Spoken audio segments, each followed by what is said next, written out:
Já tivemos uma época de releituras mais sombrias de contos de fada, com os filmes João e Maria, tanto numa versão mais caçadora de bruxas, quanto numa versão mais terror sombria. E o que acontece é que parece que essa vertente está voltando, já que tivemos agora 2 filmes da Cinderela. Pois é, já falamos do Maldição de Cinderela há uns tempos atrás aqui no canal, e vamos falar hoje do Vingança de Cinderela, que finalmente está estreando no Brasil após uma série de adiamentos, né? E por incrível que pareça, continua com a temática slasher, só que de uma forma totalmente distinta. Tanto que a primeira meia hora ele é uma releitura até que em vários pontos até bem fidedigna, diga-se de passagem, do material original, e o resto torna-se uma história de perseguição sombria com toques de comédia muito bem elaborado. Eu sou o Luiz, bem-vindos ao Monstros de Aventuras. E o que acontece? A Vingança de Cinderela aparentemente está dentro de uma linha de releituras de contos de fada, como eu comentei com vocês, e que já começa há um certo tempo. Mesmo a história do Ursinho Pooh Sangue e Mel é baseado não nos materiais da Disney, mas sim nos livros que finalmente estão em domínio público, e por isso mesmo o número 2, que em algum momento eu vou falar aqui do canal, pega e traz mais personagens à medida que esses personagens foram liberados também para as outras pessoas pegarem e mexerem. Nós tivemos o filme O Malvado no final do ano passado, trazendo uma releitura macabra do Grinch também, né? Então parece que essa tendência está se mesclando, se aumentando, sem contar os filmes bizarros de terror inspirados no Mickey Mouse que devem pegar e aparecer por aí, né? E talvez aquele que eu tenha mais curiosidade de ver seja o Screamboat, que pega justamente um navio a vapor assombrado. Mas vamos falar exatamente do Cinderela aqui. Bem, para quem não sabe, inclusive o termo Cinderela vem de cinder, né, que é justamente cinzas, né, justamente a mulher que pega, por ela pegar, fica mexendo o tempo todo com as cinzas, tratada como uma empregada, extremamente maltratada pela madrasta, né, e pelas meia-irmãs que ela tem. E o que ocorre? Aqui a história, o primeiro, podemos dividir em duas metades o filme. A primeira, que é a parte mais calma e tranquila, apesar das coisas ruins que acontecem com a Cinderela, e o segundo é quando ele vira realmente um filme de terror, sendo que ele vai muito mais para comédia. Tanto que a primeira cena do filme, lembrando que eu vou falar aqui sem spoilers, é justamente um clipe de 1 minuto numa coisa bem estilo Britney Spears, basicamente, né? Contando a meio de resumido a história da Cinderela, só que com um ar muito mais irônico e cômico. E em seguida nós temos a história em si, começando inclusive como foi que ela perdeu o pai, mostrando toda uma conspiração da madrasta, né, para assumir o comando das coisas, e como ela é progressivamente cada vez mais maltratada, e como a madrasta manipula ela para ela ver como o local como o único que ela pode ficar lá porque é seguro, como ela tendo fazendo um favor e salvado a vida da Cinderela, na verdade, né? Então meio como ela tá estaria sendo uma ingrata se ela não se humilhasse daquele jeito perante justamente a madrasta e as irmãs, que basicamente fazem o que querem e só não machucam mais a Cinderela porque eles precisam ter uma criada em boas condições físicas. Então, com isso a gente vê a fúria de Cinderela crescendo pouco a pouco, né? Até ter finalmente a noite do baile, que todos conhecem, e após a história clássica se completar, a gente começa então o momento onde, ao invés de ir para os campos tradicionais, a fada madrinha convence a Cinderela a pegar e se vingar justamente da madrasta por tudo que aconteceu com ela e com o pai dela. E é bem interessante que nesse momento ele pega várias características justamente desses filmes de slasher de perseguição, mas como se fosse narrado a partir do ponto de vista justamente do perseguidor, ou melhor, da perseguidora, né? Onde vemos como é mostrado no próprio trailer, a Cinderela pegando, usando uma máscara sombria que libera os lados mais trevosos dela, e para cada um dos personagens que detestáveis que a gente viu Na primeira parte, a gente vê toda uma sequência específica de perseguição num ambiente próprio, seja mais no mato, seja mais dentro da casa, seja num ambiente mais labiríntico, com direito sempre a uma luta bem tensa, justamente entre a Cinderela e as suas respectivas vítimas, e havendo todo um significado por trás daquela máscara. Porque ela não é apenas uma máscara de caveira, meio sombria, como inclusive acontece com a maioria dos filmes slashers, né? Desde talvez desde o massacre da Serra Elétrica, né? Onde a gente pegou e tinha justamente aquela máscara macabra, justamente feito pro do Leatherface, né? E depois o negócio foi finalmente fortalecido com o filme Halloween, né? E mesmo o clássico Jason do Sexta-feira 13, ele não começa com a máscara, contudo, o que ocorre?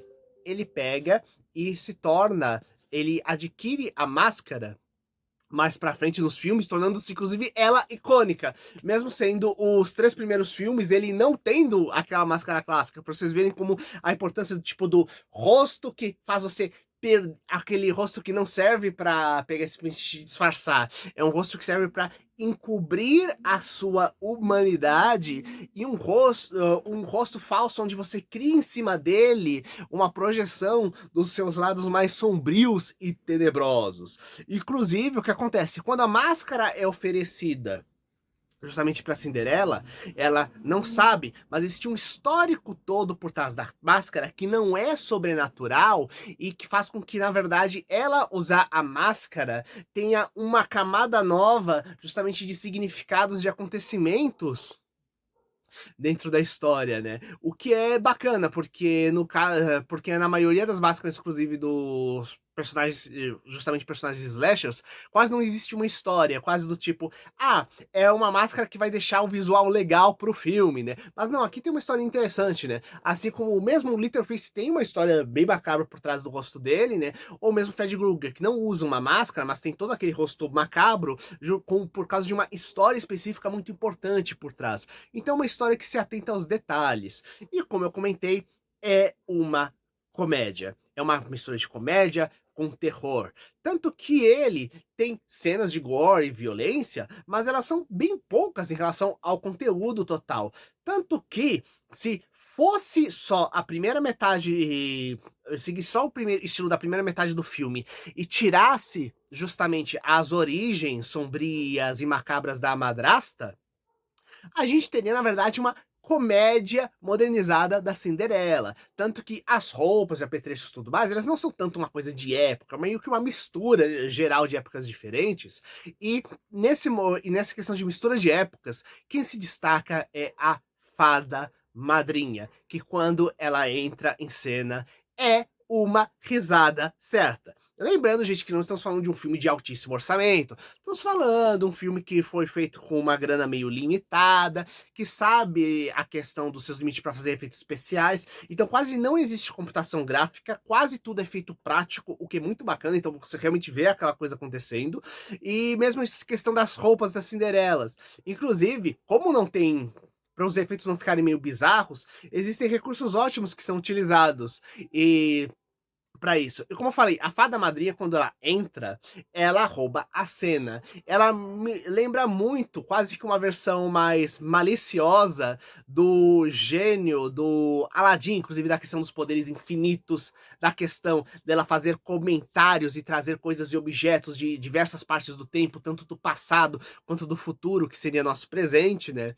Inclusive, dessa questão do presente, justamente o momento onde ela pega a fada madrinha e resolve preparar toda a Cinderela para ir ao baile, é um dos momentos mais hilários e engraçado, assim, do filme, sabe? Onde coisas do tipo, ela fazendo surgir um estilista do século XXI para fazer o design da roupa, por exemplo, ou a solução totalmente insana da carruagem, onde é um carro super moderno que tem uns pequenos detalhes que fazem você cair ainda mais na gargalhada quando você vê aquilo, e o pessoal estranhando, tipo, ué, cadê os carros dessa carruagem, sabe?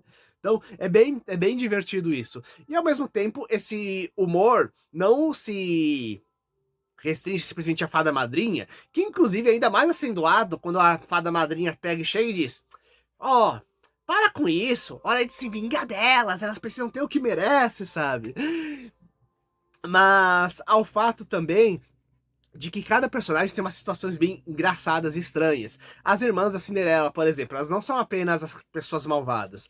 Elas, assim, têm o contraste brutal entre a elegância da mãe delas e justamente o quão trogloditas e deselegantes elas são, geram momentos engraçadíssimos, sabe? Tanto que aquele momento, o cara do baile, não é questão que elas são bonitas ou feias, mas elas agem assim com o mínimo, a falta total de noção e educação dentro do baile, por exemplo, sabe? Então isso tudo é bem bacana, gerando altos momentos cômicos. E mesmo a trilha sonora, ela consegue pegar e se ajustar disso. Então alterna entre muito o cômico, que é uma coisa mais, justamente as cenas mais alegres, com umas coisas mais coloridas, alternando justamente com o mais sombrio, mas sem perder um pouco de comicidade no sombrio, sabe? Inclusive com uns trocadilhos e frases e frases feitas que os próprios atores sabem que não conseguem se levar muito a sério, diga-se de passagem. Então é quase como se realmente é uma comédia no qual foi inserido altos toques de terror e que vira realmente um terror, porém com toques de comédia forte à medida que o filme passa. E o interessante, que não é simplesmente, a Cinderela pegou e surtou. Apesar dessa frase, inclusive, tá no filme, pra vocês terem ideia. Quando a gente vê a proposta da Fada Madrinha, a gente vê uma resistência e toda a parte justamente no qual ela vai se tornando justamente essa eliminadora dos parentes do mal, né? Parentes do mal, diga-se de passagem, não são, né? Afinal, daria até pra brincar, nossa, é alguém que tá eliminando a família tóxica dela, mas na verdade nem são a família dela, porque na verdade elas são as pessoas que roubaram as propriedades e tudo que era de direito da família verdadeira da menina, né?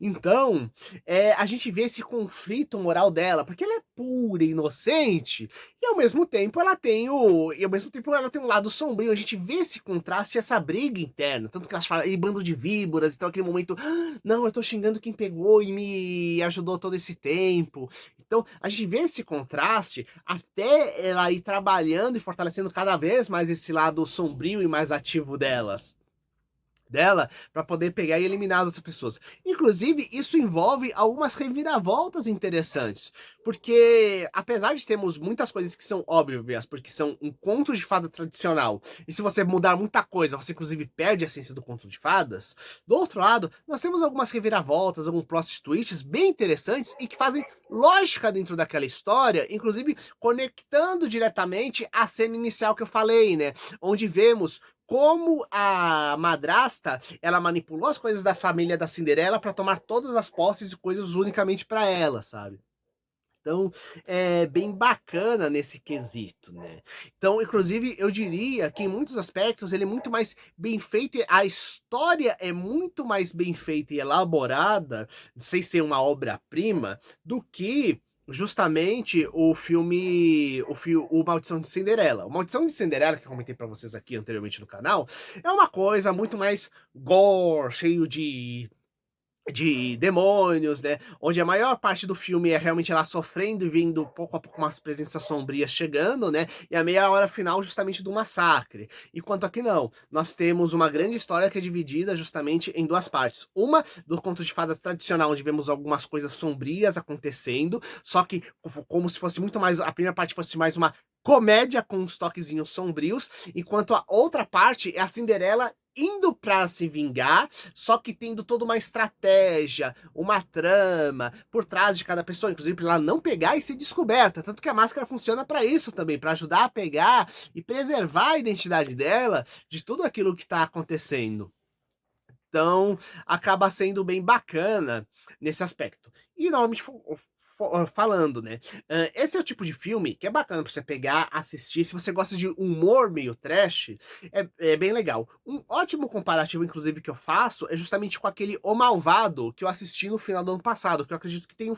Sim, eu tenho um vídeo aqui no Brasil, aqui no canal, né? Que é justamente uma sátira do Grinch, né? Onde ele pega, ele é Ele não apenas é só um monstro malvado, ele é um monstro psicopata que elimina todas as pessoas que pegam e comentam, façam qualquer coisa do Natal. Só que lá você ri à vontade, por causa que tudo é feito no exagero. Aqui é similar, só que tirando os exageros, não chega a ter tanto sangue, chega a ter tanta, a violência é muito menos explícita do que no outro material, né? Então talvez seja até um conteúdo interessante para quem pega e gosta de um terrorzinho bacana, gostaria de entrar nesse mundo dos terrírs, nessas sátiras de monstros e tudo mais, né? Só que não gostaria de pegar e ver uma trecheira com muito sangue, umas coisas muito explícitas, mesmo sendo umas coisas exageradas quando é um terrir, justamente para tirar sarro meio dos principais questões de filmes de terror. Aqui não, nós temos uma sátira do próprio conceito da história da Cinderela, tanto que dá a entender até que até onde a fada madrinha já atendeu talvez até outras Cinderelas em outros mundos, e ela se cansou daquilo e disse, quer saber, essa aqui vai se vingar da família mesmo, e dane-se. Talvez, é claro, tenha sido prolongado demais o final, já que pode ficar tranquilo que é um final feliz, pelo menos pra Cinderela, e que merece, diga-se de passagem, né? Mas mesmo assim, acaba sendo uma coisinha legal para pegar e passar o tempo. E eu acho que realmente a gente está tendo um pouco essa tendência do questão do Contos de Fadas versões mais dark por uns 3 motivos diferentes. Contos de Fada, a gente viu que houve um pouco de esgotamento da Disney quando ela começou a pegar e fazer em massa os materiais clássicos dela, tudo em versão live action. Então, como você concorre com a Disney em tamanho, e mesmo a Disney não tá conseguindo tudo aquilo que ela conseguiria, né? Por uma série de. Por uma série de fatores, que não é o propósito aqui, mas se quiser, a gente pode fazer um vídeo fora do Sexta-feira Sinistra para pegar e comentar sobre isso. Mas, ao mesmo tempo, a gente tem a questão de que os contos de fada, eles têm, a maioria deles são de origem bem sombria, eles são contos de, na verdade, causos que eram pegos e contados, muitas vezes o que os irmãos Grinch falavam, por exemplo, né, que eram pegos e irmãos Grinch, irmãos Grimm, né, pegavam e reuniam dos casos do folclore local, né, e que ganharam várias adaptações infantis no século XIX, né, e muitas histórias, inclusive, mais infantis do século XVII, XVIII, elas têm um ar muito mais pesado do que o ar atual, né.